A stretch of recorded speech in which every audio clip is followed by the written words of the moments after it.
में रहता हूँ।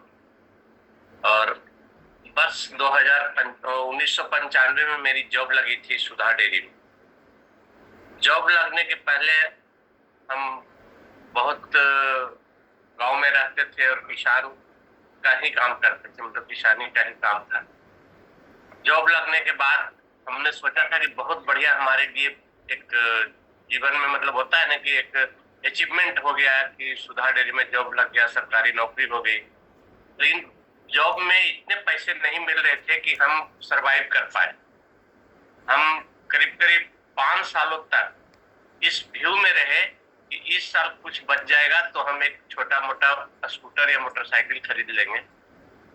चलने के दौरान हम 5 किलोमीटर दूर रहते थे सुधा डेयरी से, तो वहां से जाने में हमें ऑटो या बस की सहारा लेना पड़ता था।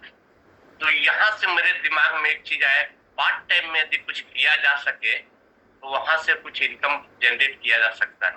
और उसी दौरान हमारे एक मेंटर थे मिस्टर अरुण कुमार, उनके द्वारा मुझे एमबे इंडिया 2001 में बताया गया कि इससे कुछ पार्ट टाइम में हम लोग इनकम, वो भी जॉब करते थे, कहते थे पार्ट टाइम में कुछ करके और अच्छा कुछ करेंगे। तो वहां से मेरी शुरुआत हुई और एमबे में मुझे बहुत सिखाया। एमबे में हर मीटिंग, हर सेमिनार, हर बुक्स, वहाँ का एडवांस कोर्स था। हर महीने 4 कैसेट आते थे, वो सब सुनता था, उससे जुड़ा रहा तो मुझे जानकारी हो गई कि नहीं, यहाँ एक अच्छा जॉब, मतलब जॉब के अलावा पार्ट टाइम में किया जा सकता है जो मेरे पास वक्त बचते हैं। और वहां से शुरुआत किया। हालांकि बहुत अच्छे इनकम नहीं कर पाए, लेकिन वहां से एजुकेशन बहुत अच्छा मिला। उसी दौरान मुझे 2002 में फ्री इंडिया कॉन्सेप्ट, जो उस समय एक अच्छा इनकम का पार्ट बना मेरे लाइफ में, फ्री इंडिया कॉन्सेप्ट में हम जुड़े। हालांकि एमबे वाले के द्वारा डायरेक्शन मिला था कि आप एमबे छोड़ करके दूसरा कंपनी में नहीं जा सकते हो, लेकिन मैंने कहा कि हमारी योग्यता आ गई है, हम पार्ट टाइम में कुछ भी कर सकते हैं। और मैंने फ्री इंडिया कॉन्सेप्ट को शुरुआत किया। 2003 में मैंने शुरुआत किया। एक साल हमने इस विचार में रह गए कि छोड़े कि ना छोड़े, छोड़े कि ना छोड़े। और वहां पे मैं छोड़ करके फ्री इंडिया में आया। वहां भी सेम प्लान, जैसे आज के डेट में मुझे ये प्लान लगता है, सेम प्लान वहां पर था कि एबीसी का एक प्लान था। 500 500 हजार रुपये मिलते थे। मैंने कहा अपने दम पे ये कर लूंगा, और मैंने वही शुरुआत करके और करीब 2 से ढाई सालों तक मैंने फ्री इंडिया में रहा। वहां पर अच्छा अचीवमेंट किया, 4 व्हीलर गाड़ी पे आ गया, मोटरसाइकिल खरीद लिया, घर का थोड़ा अच्छा जो बैलेंस बिगड़ रहे थे वो सब धीरे धीरे पार्ट टाइम में, मतलब जॉब से मुझे उस समय करीब करीब 7 से 8 हजार रुपये मिलते थे। और नेटवर्क मार्केटिंग, मतलब फ्री इंडिया से करीब करीब 25 से 30 हजार रुपया कमा लेता था। तो एक बड़ा इनकम उस समय के दौर का था, 2003-2004 में। फिर वहां का घटना हुआ कि हमारे जो डायरेक्टर थे वो किसी कारणवश उनकी देहांत हो गई, तो कंपनी ही लड़खड़ा गई, कंपनी बंद हो गई। फिर मैंने वहां से छोड़ दिया। अब सोचा कि अब ये सब काम नहीं करूंगा, तो लेकिन पार्ट टाइम में इनकम के लिए मैंने बजाज एलियांज लाइफ इंश्योरेंस, मेरी वाइफ का एक कोड जनरेट हुआ 2006 से सर अभी तक। उसमें मैंने लगातार करता रहा, मतलब कोई साल ऐसा नहीं है कि 2 साल 2 लाख से लेके 5 लाख के बीच में मेरी इनकम होती थी पार्ट टाइम में। और वही मुझे कम पड़ता था जो मुझे वो दे रहा था। जॉब के अलावा वो सब करते गया। बीच में मेरी ट्रांसफर हो गई, जमशेदपुर से हो गई दरभंगा।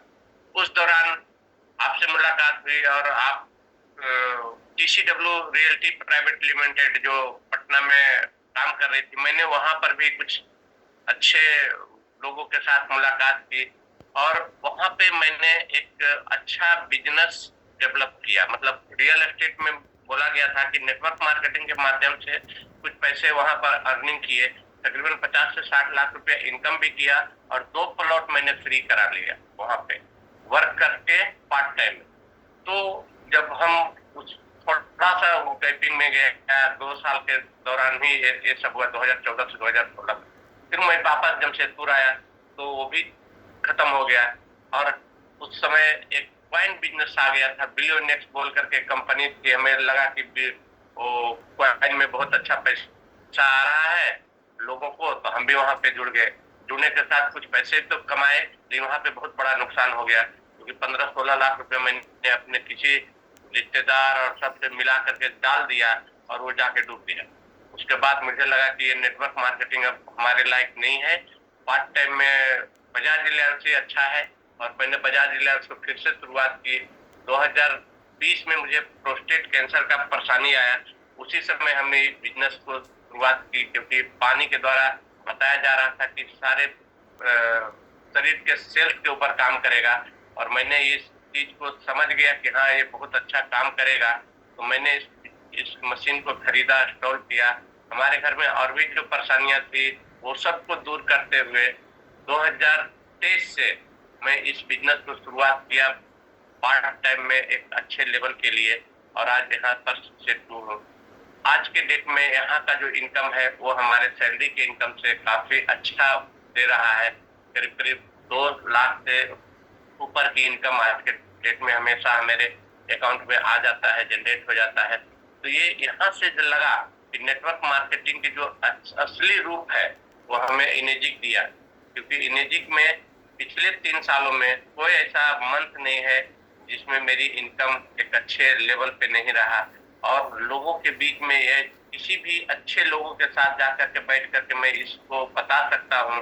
हमारे टीम में आज बड़े बड़े ऑफिसर्स भी जुड़े हुए हैं और नेटवर्कर भी आ रहे हैं, तो ये समझ में आ रहा है कि ये एक स्टेबल बिजनेस है, इसको लेकर के हम आगे बढ़ेंगे तो अच्छा रैंक हासिल कर पाएंगे। और एक टारगेट ले चुका हूँ 2028 तक डैश 3 बनने का, जो मुझे उम्मीद है कि 2028 तक डैश 3 भी बन जाऊंगा। जो मैंने सपना देखा था वो मुझे मुंबई के 10,000 लोगों के बीच में शीर्षे का सेलिब्रेशन था, और मैं स्टेज पर गया था। 10 से 11,000 लोगों के बीच में स्टेज पे जाना ये मेरे लिए बहुत बड़ी बात है। जॉब में हम लोग को कितना भी लेवल पे चले जाए, आपको सेलिब्रेशन नहीं कभी करने को मौका मिलेगा, आपको प्रमोशन भी नहीं मिल पाता है ढंग से। थैंक यू सर, इतना ही मुझे कहना था कि नेटवर्क मार्केटिंग मेरे जीवन में बहुत बड़ा उपलब्धि हासिल कराया है। आज हम इससे अच्छे लेवल पे हूँ और घर में भी अच्छा पोजीशन है। Thank you sir.